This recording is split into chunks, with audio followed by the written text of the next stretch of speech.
What do we have here? It is a Cromwellian lobster tail helmet. This thing is definitely cool. It could save you in battle. A man kicks things off proudly, carrying in a 1901 Thomas Edison phonograph. The guy brags about its beeswax records, but when they crank it up, the music sounds like a haunted ice cream truck. Corey's face says it all: pain. Still, Edison's name alone has Rick intrigued. Can you believe people actually listen to this? Hey, how's it going? Good, and yourself? What do we got here? The 1901 Thomas Edison Phonograph. They make hip-hop reels for this thing, or? Nope. The seller explains he bought it off a desperate guy at a rodeo. Honestly, that checks out. If Anywhere screams, "I'll sell you my phonograph," it's a rodeo in Tucson. Corey clearly has no clue how much it's worth, so he decides to call in the old man, because if anyone's old enough to remember wax cylinders, it's him. Runs off of beeswax records. Slides on here like this, and then you lock it into place like this. Now with the old man stepping in, he schools everyone on how this was the first real home entertainment system. The seller asks $1,400, but the old man bluntly counters at $500. Watching the seller's smile evaporate is pure comedy gold. Because there was no television, there was no radio, there was no nothing. This was the first piece of entertainment. The seller insists he has extra records and horns. Negotiation gets tense. $750, $675, back and forth, until they settle at $700. Classic old man, chiseling every last dollar. Rick even says, "I hope Corey was taking notes." Seriously, this was a masterclass in pawnshop poker face. $550. There's two other big horns that go with it. Tell you what, with the extra stuff, I'd go to $700. Meanwhile, Rick breaks one of his own golden rules and looks at a 22-foot aluminum Speedboat Project. The seller wants $15,000, but this thing looks like it belongs in a junkyard, not a lake. No seats, wires hanging, no steering wheel. It's basically a floating death trap. Rick's "oh my god" reaction is priceless. We used to have a no-boat policy, but after we made money off the boat that Corey purchased, we sort of softened our stance on the issue. The guy swears it's fast, boasting it could hit 80 miles per hour thanks to twin Kawasaki engines. Rick isn't impressed. He sarcastically compares it to dinosaur poop. One of a kind. Doesn't mean valuable, buddy. Negotiations get heated, but Rick lowballs hard at $5,000. The seller pushes back and the tension builds. So I worked on getting some of the major systems in. The biggest thing was the motors. These are twin 1100 Kawasaki's. Finally, Rick pushes to $7,500 and the seller cracks. Deal made. But Rick looks nervous. This gamble could sink fast. He's already planning to take it to his boat guy Bill, praying the engines aren't junk. You can almost see Rick regretting it before the paperwork is even signed. Speedboat for $7,500, and I took it over to Bill, my boat guy, to get it fixed up. Hey, Bill. Hey, So guys. is it done? Yeah, she's done. Rick gets the boat restored by Big Daddy Bill, and the results are insane. The engines are solid, the paint shines, and the boat hits 72 miles per hour on the water. Rick's investment, $7,500 plus $4,800 repairs, suddenly looks genius. With a resale value up to $30,000, this gamble turned into a jackpot. 10 or 15 grand before this thing's fixed up and ready to go. I mean, I have a boat without a steering wheel. Back at the shop, things take a seriously creepy turn when a man strolls in with his gold devil figurines. These aren't cute little collectibles. They're demons made of 14-karat gold, painted black, and one even has a dead chicken foot attached. Rick's disgust is hilarious. Can I get a disease from this thing? My line of gold figurines, devil figurines. They're pieces of art. All right, well, they're pieces of something. The artist explains his fascination with dark imagery. Rick looks like he's rethinking every career choice that led him here. When he hears there's 5 ounces of gold in the figures, his interest perks. But then, the guy ruins it by asking $7,500. Painting solid gold black? That's like spray painting a Ferrari beige. Can I get a disease from this thing? This guy is seriously starting to creep me out. So what's the process in making these? Rick shuts it down fast. He tells the guy to try selling silver versions first because nobody's buying black painted gold demons from an unknown artist. The seller leaves convinced Rick will regret it. Yeah, somehow I doubt gold Satan figurines are the next Beanie Babies. How much do you want out of something like this? I'd sell it for $7,500. I mean, is that to me? Maybe not, maybe 1,000 less, maybe like 6,000. Next, a seller arrives with an antique savings book from the 1800s, claiming it's tied to American Express. Rick and the old man explain it was basically a marketing piggy bank to lure kids into saving. The guy's hopeful, but Rick drops the hammer. It's worth maybe $15. The seller storms out empty-handed. Hey, how's it going? Okay, What do we got here? I have here an antique savings book. The Vegas history keeps coming when a vendor rolls in a Benny Binion poker card vending machine. This thing wants to dispensed used casino cards for 75 cents, and the counter shows it sold over 500,000 decks. But the machine barely works, and Rick refuses to pay the $500 asking price. Another deal bites the dust. And Benny Benyon was a legend in this town. He was a gangster. He owned the Horseshoe Casino, and anything associated with him. A woman walks in with a Cromwellian lobster tail helmet. Rick nerds out on the English Civil War timeline, 1642 to 1651, and the high-tech neck protection, but then frowns. This tail doesn't flex like it should. The seller hopes for $3,500, would settle for $2,000, but you can feel Rick's spidey sense tingling. The setup screams, expert time is coming. Drama starter pack, unlocked. It is a Cromwellian lobster tail helmet. This style of helmet was popular in England. Now enter Alex, the expert. He breaks down roundheads versus cavaliers, why the lobster tail name matters, and how the real deal usually had articulated plates. This history download is intense. Swords, axes, and a time when a helmet literally meant survival. Serious vibes, serious scrutiny. With what she says is a 17th century Cromwellian lobster tail helmet. Alex keeps going. Cheek pieces would have hung on leather, which often goes missing, but 350-year-old leather should still leave a trace. The bigger red flag? The helmet is really light. No way this stops a broadsword. Translation: cool conversation piece, not battlefield armor. You can cut this tension with a knife. So it had a little bit of articulation. They did make them like this for lower status soldiers. Verdict lands hard. Victorian copy. Couple $100 tops. Rick offers $50. The seller politely declines and opts for wine night decor instead. Expectations versus reality served cold. Honestly, that polite pass might have stung more than a lowball. Plot twist resolved. No deal. Would have been worn on either side and hung freely. Now it's very typical that they're missing because they were connected by leather typically. Cut to a curveball, a late 1800s Sinclair Scott apple peeler. It looks part kitchen gadget, part tetanus test. The seller says it came down from Grandma Betty and has been in the family around a century. Corey checks it out, explaining these were more commercial back in the day. Picture a line of folks cranking apples forever. Honestly, surprisingly charming countertop chaos. I have an 1800s Sinclair Scott apple peeler. Corey clamps it down, pranks an imaginary Granny Smith, and we're off. The ask is $90. Corey counters at $50 because, let's be real, this is decor now. After the tiniest duel, they land at $60, and Corey tells Chum to write it up. You can almost hear Grandma Betty cheering. Negotiation clean, fun, and crispy, like a perfectly peeled apple. There you go, you peel your apple. Sweet. What do you want to do with it? I like to sell it. Now the horsepower. Rick heads to Las Vegas Motor Speedway to see a 2014 Hertz Penske Mustang GT, numbered among 150, with the first 10 as 6-speed manuals. The sellers ask $85,000, lowest he'll accept, $60,000. Rick's face says it all. Rarity jackpot, or budget buster. I'm doing great. So this is it, huh? This is it, that's right. It's a 2014 Hertz Penske GT. We get the rent eraser lore. In the 60s, people literally rented Shelbys and swapped parts for the weekend. This example, bought directly via Hertz, one of the executive-held cars that slipped through the cracks. Instant collectible energy, if the price makes sense.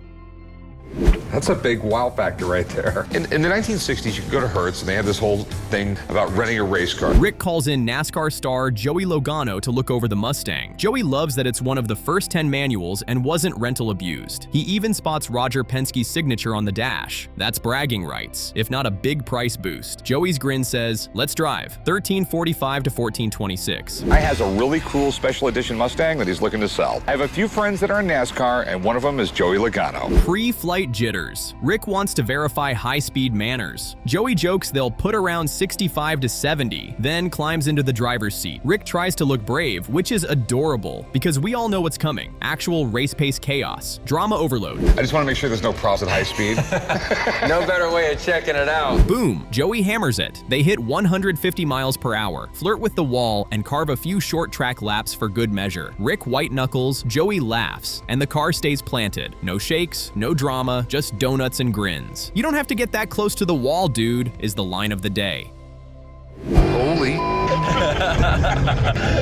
Cool down and appraisal. Joey calls it rare and desirable, one of the first 10, never rented, proper 6-speed, and pegs it around $75,000. That number gives Rick a target. The seller shoots for $75,000. Rick fires back at $60,000, standing firm through counters at $67,000 and $62,000. Finally, deal at $60,000. Negotiation masterclass. It's hard to say because it's rare, right? There's not many of these cars for sale. Back at the shop, a man brings in a Walther pellet gun, the model used in the iconic From Russia with Love promo shoot. Not the screen use piece, but the exact model. He wants $500. It's a niche collectible with a famous snapshot behind it. Chumley is intrigued but cautious. That gun that Sean Connery held in the promotional shots. Negotiations get spicy. The seller cites eye-watering prices for the actual Connery prop. Chumley counters that this isn't that gun and collectors aren't exactly hunting this model. Corey tops out at $200. The seller won't go below $250. No handshake. The Bond gun exits, license to negotiate revoked.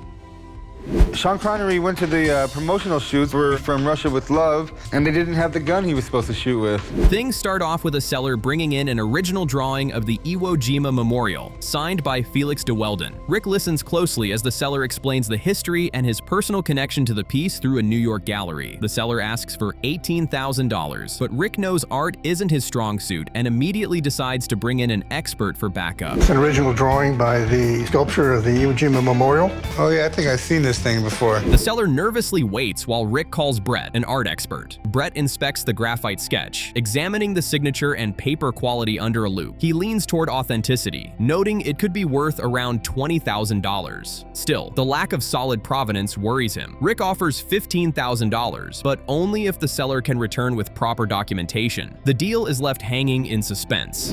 A guy came in with a pencil sketch of the Marine Memorial in Washington, D.C. It was drawn and signed by the sculptor Felix de Weldon. The Iwo Jima sketch makes its dramatic return and backed up with documentation too. The seller walks in with notarized letters from de Weldon's widow, photos and certificates that prove the provenance Rick demanded. This time, Rick is satisfied. He pays $15,000, and the seller happily states the money will go toward his grandchildren's education. Felix de Weldon, one of his sketches of his famous memorial. Right. If I remember right, I offered you $15,000 if you had...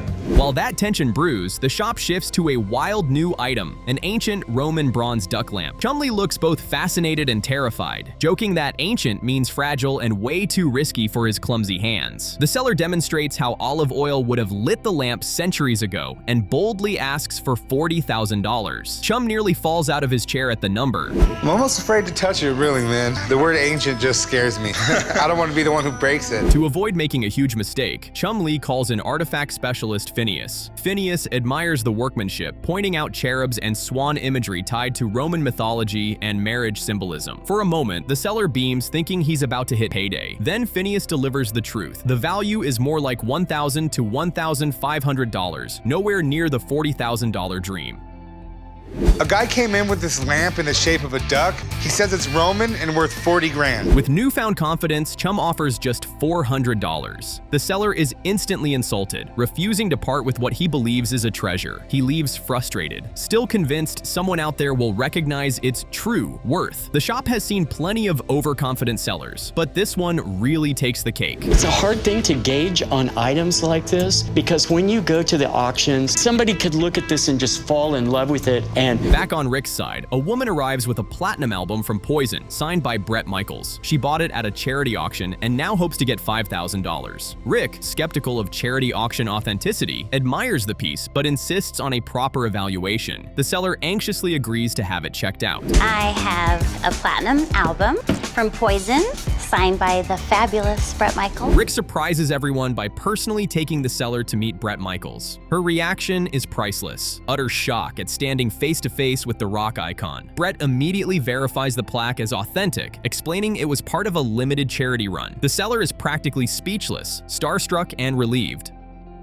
Doing good, man. Good. It's just girl came by the shop. Right. And she's got one of your platinum records signed by you and all that. Bret also reveals these plaques usually sell for around $5,000 at charity events, sometimes skyrocketing to $30,000. Rick, however, keeps his poker face. He offers $2,500, the seller pushes back at $3,500, but Rick refuses to budge. She reluctantly agrees at $2,500, happy enough just for the unforgettable experience. And this plaque was made specifically for charitable events, and it raises a lot of money. Rick then takes a rare, sentimental turn by donating the plaque back to Bret's charity. Bret is clearly touched, praising Rick's generosity. The moment turns lighthearted as they joke about Rick's stage presence at past shows. Even the seller leaves smiling, proud to have been part of something bigger. I totally understand, but do not let him be hard on you, all right? I'm promising, do not go big on this, all right? Another seller arrives with a $20 military payment certificate, used from the 1940s to the 1970s to keep US dollars out of enemy hands. He hopes to get $250 to send his son to Boy Scout camp. The note's condition, however, shows heavy staining, and Corey already looks doubtful. To me, that this is a beautiful swan, and it'll bring me a lot of cash someday. Corey explains how soldiers despise these coupon notes since they weren't real money. Collectors only value them if they're in excellent condition. With this note, the damage drastically lowers its worth. Rick offers $100. The seller counters at $150, and they finally settle at $125. The seller leaves satisfied, knowing the camp trip is now covered. This isn't money. This is a coupon that's redeemable for currency. Things jump off when a seller steps up to Rick with a Civil War snare drum and a big ask, $2,000. Rick's intrigued but skeptical. He spots the star motif and fancy trim and starts wondering if it's more parade than battlefield. Still, the story of kids drumming troops into combat, goosebumps. Drama overload already, and Rick decides it's expert time. I've got a Civil War drum. Okay. I've been in the family since I was a kid. Why did you need a band in the Civil War? Rick digs deeper. Tin side panels, inlaid wood, obvious wear where it would rub against a player's body. He even explains why younger boys often carried drums so older soldiers could handle rifles. It's a fascinating slice of history, but the drum's ornamentation nags at him. Too fancy for military? That question hangs in the air like a cymbal crash. Believe it or not, they usually just had kids carry the drums. Wow. They would actually play these things going into battle, and the reason they'd have a kid playing it is because you can have an older guy use a rifle with a bayonet a lot better. I wouldn't want to be that kid, man. Back to the drum. Expert Mark arrives. He gives a rapid-fire lesson. Civil War snares used cadence to command troops. Charge, retreat, you name it. Many were painted or decorated, sure, but he studies the details here. Pressed-worked wood, proportions, construction tells. The verdict's coming, and the seller's bracing for impact. What do we have? Apparently we have a really old drum, and I figured if anybody would know anything about it, would be another old drum.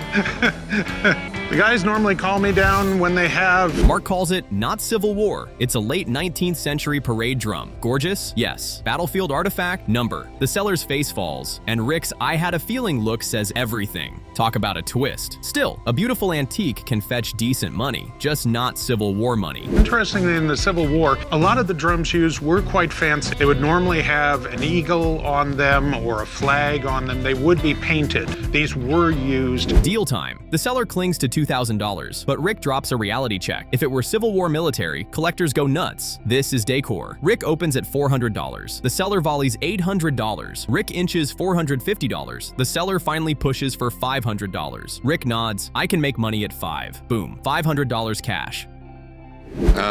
You don't have $2,000 here.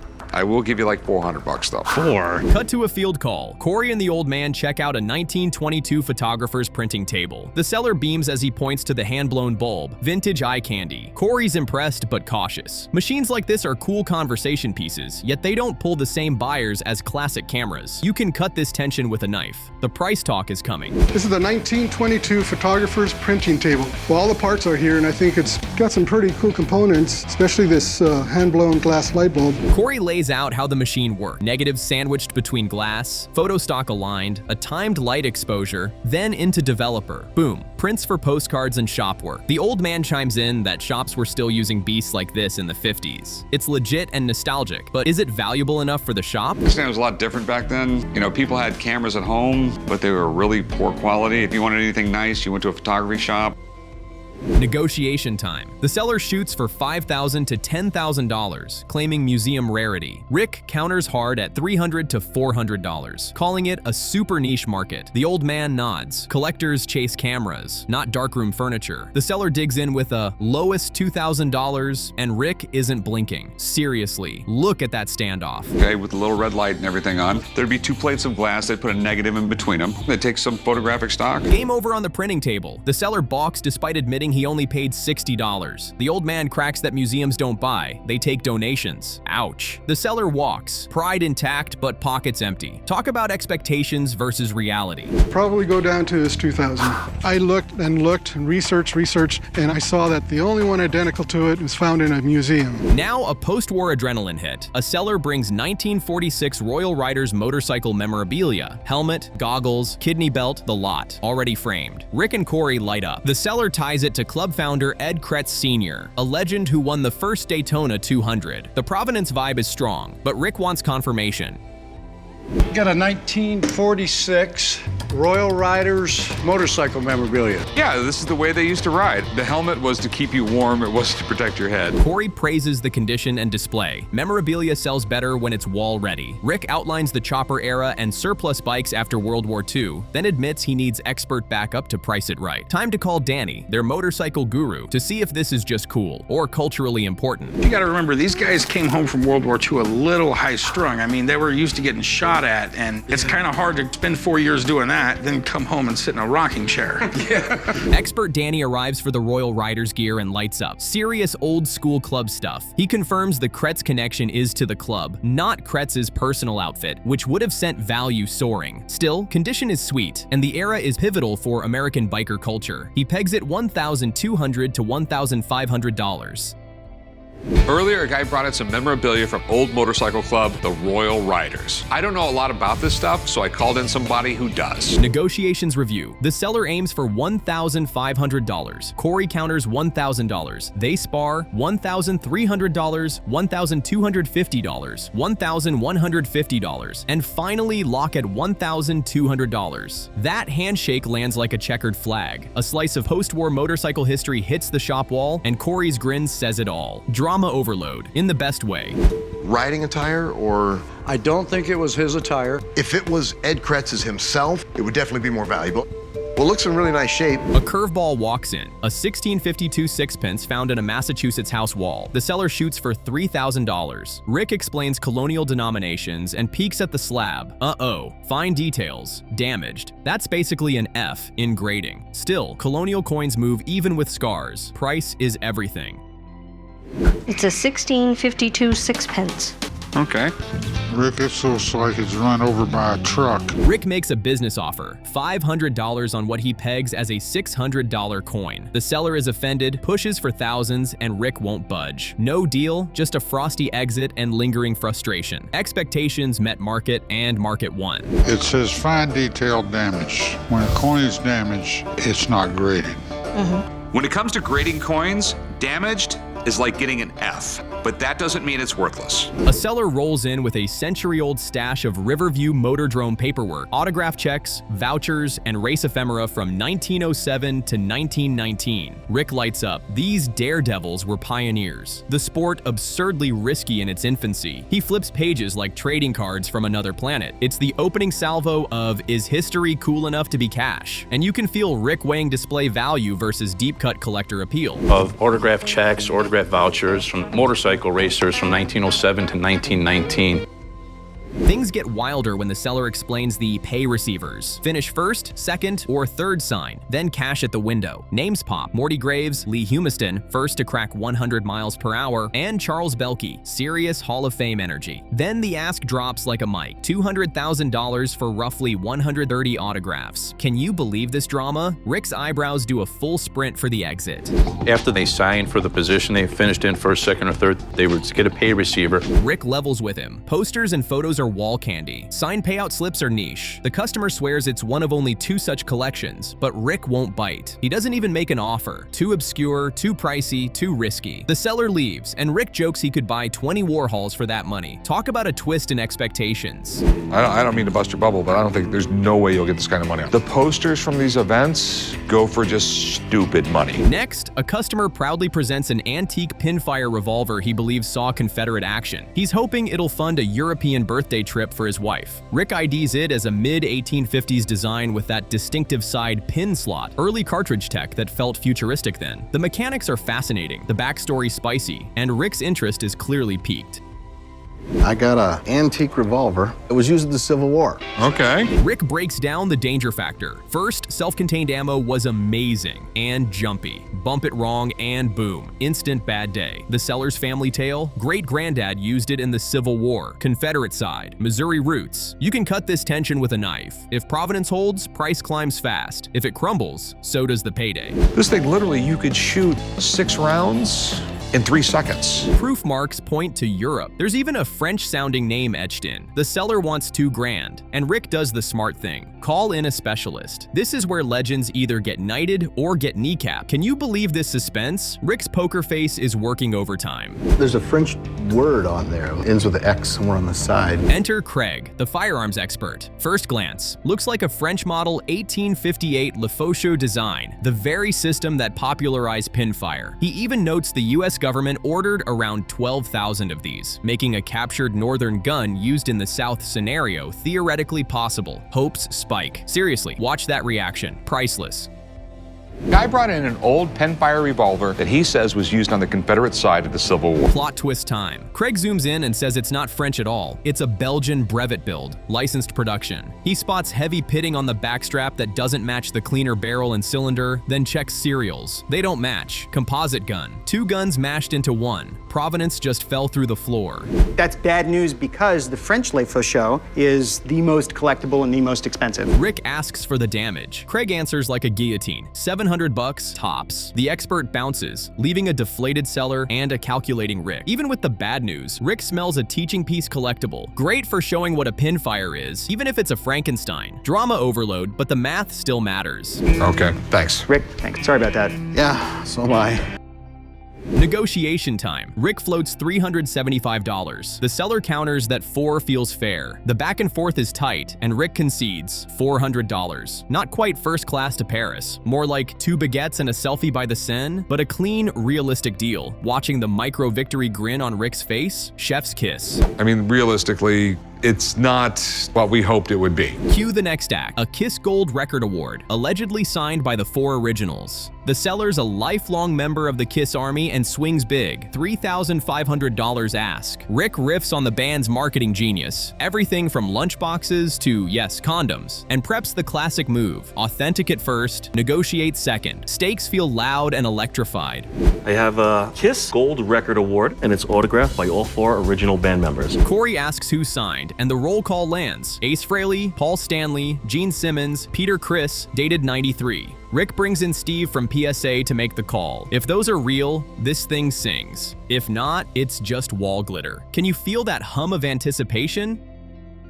On top here in gold, that's Ace Frehley, and then we have Paul Stanley, Gene Simmons, and Peter Criss. Steve arrives with a wireless 50x10 scope like a rock and roll detective. He checks flow, overlap, and the thick, globby strokes of a gold paint pen. Verdict: these are live signatures, not printed. The seller beams, Rick relaxes a hair, and we all lean closer. I did not see that coming. To sell is Kiss Gold records signed by the band. If it's real, it's definitely something I could sell. So I called in Steve just to make sure it's legit. But market reality hits. Steve pegs current value around $1,200 to $1,500, citing limited appeal despite the star power. You can almost hear the needle scratch across the vinyl. The seller's disappointment is palpable. Expectations versus reality in one clean cut. Well, the next thing I would want to do is I go into my database and I pull up known examples of Kiss autographs.